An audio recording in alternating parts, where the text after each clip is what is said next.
Hey friends, I just got an Amazon delivery and I wanted to do a quick unboxing for you and talk about it a little bit. I've gotten several comments recently asking me about the kitchen scale that I have and what kitchen scale I recommend.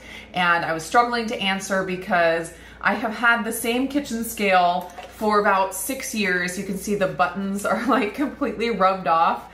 But I absolutely loved this kitchen scale and it was great. And I looked a couple different times to try to get a replacement for it because it seemed like it was kind of going out, but apparently it's not being manufactured anymore. So I was totally bummed and I knew I needed to sit down and try to figure out what to replace it with. My mom had one, she lives with us, and I started using it in the meantime because the other one died, and it had some features or lack of features that were really bugging me. I knew this wasn't gonna be my long-term kitchen scale. So of course, during like Black Friday, Cyber Monday time, I got online, I looked at a whole bunch of different ones on Amazon, tried to find what was gonna work for me. I have some pretty specific needs and wants when it comes to a kitchen scale. And what I found, I think, covers almost all of those needs and wants. So I wanted to show it to you and talk to you about kind of my non-negotiables with my kitchen scale. And as long as it looks as good in person as on the Amazon listing, hopefully I'll be able to recommend it to you guys. So here is the scale I picked out. It's Etekcity, is that how you say it? Etekcity? Etekcity. I have a bathroom scale of the same brand, which I can't complain about. It does its job. And so I thought the brand looked good. And then it looks like the features are what I'm looking for. The only thing I compromised on was I was hoping to get a scale with a higher capacity. I think the old one that I had that I loved was 22-pound capacity, and this one is 11-pound, which is pretty typical for kitchen scales. Most of them are 11-pound.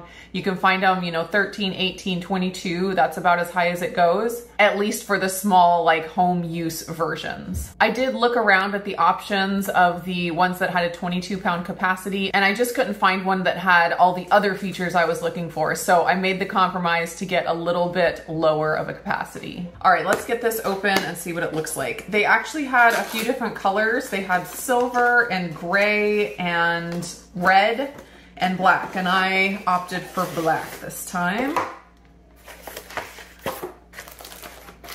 And there it is.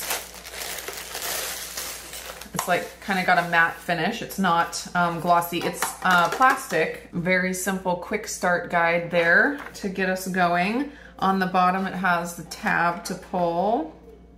Like open the battery door, then remove the tab. All right, they give you batteries in there. Not all of them come with batteries, so that's nice.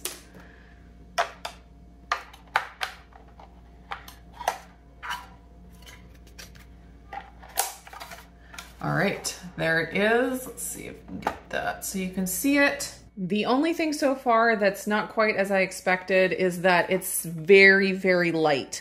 And that doesn't necessarily mean it's bad quality. I just know that my old scale, it just feels really hefty and really heavy duty. So hopefully that's not a bad sign.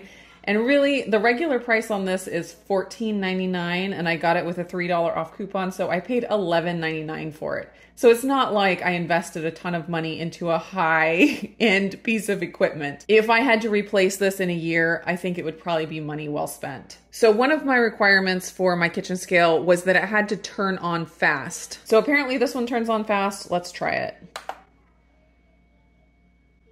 Not too bad. Not too bad. It does turn off after a couple minutes on its own, but you can hold down the power button to turn it off as well if you want to save batteries. That's also the tear button, so if you just press it, it will tear. And tear just means bring it back to zero. So if you put a bowl on here and you don't want to weigh the bowl itself, you just want to weigh the contents, you would set your bowl on here, hit tear, and then you can add in your contents. The other thing that I wanted in a scale is a light up display. I sometimes come in early in the morning to make my first cup of coffee, and I don't want to have to turn on a whole bunch of lights in order to make my coffee. So having this lit up is a bonus for me. All right, now on to the different units it measures. It's on ounces right now, and you can see it's 0.00. So it measures to the 100th of an ounce, which that is nicer than my old scale. My old scale was just to the 10th of an ounce. And then if you hit unit, we go to pounds. So it'll put your pounds here and your ounces there.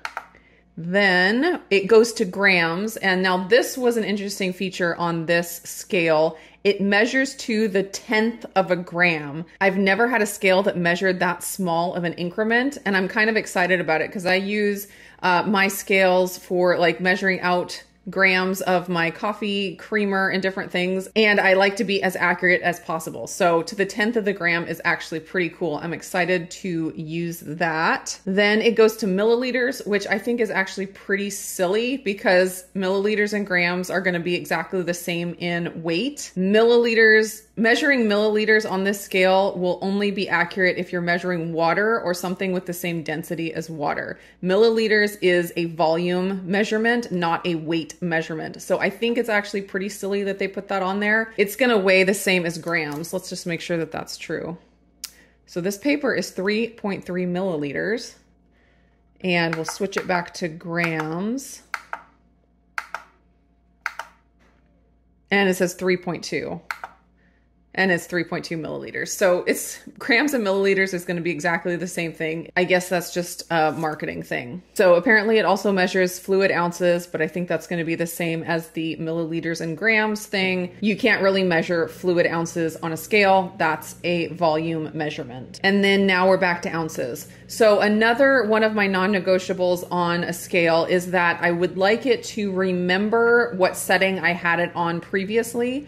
Because I use grams the most often, I want to be able to use it with grams, turn it off, and when I turn it back on, it comes up grams again. So I don't have to scroll through the different units to get back to grams. So just to make sure that works correctly, turn it back on, and it is still on grams. So that is what I wanted. All right, so that is a first look at my new kitchen scale. I'm sure you guys will be seeing it a lot in my upcoming videos. Thus far, I'm happy to recommend it. Of course, I don't know its longevity at this point. If I have any issues with it breaking quickly, I will definitely let you know. But thus far, it looks like almost exactly what I wanted. Thanks so much for watching, guys, and I will see you again in another video.